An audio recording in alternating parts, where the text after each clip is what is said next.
Welcome to the Slop Farm. Enjoy the video. In this video, I will explain how to erase an old iPhone.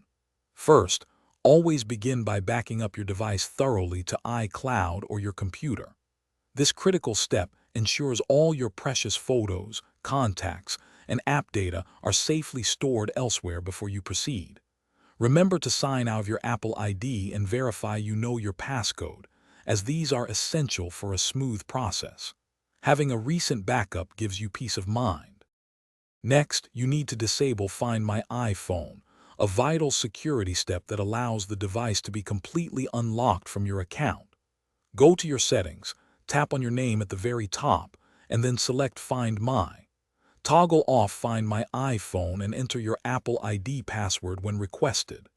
This action disconnects the device from your account, preventing activation lock issues for the next user. It's a key security measure.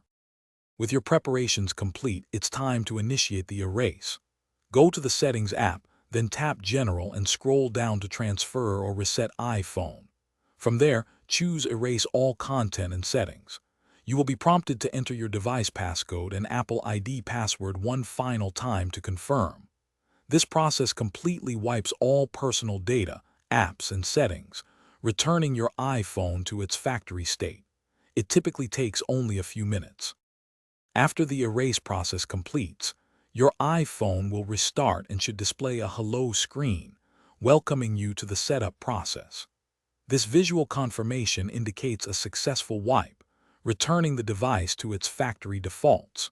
You can also verify by logging into your Apple ID on a different device or a web browser to ensure the erased iPhone no longer appears under your registered devices. This final check provides complete assurance that your personal data is gone.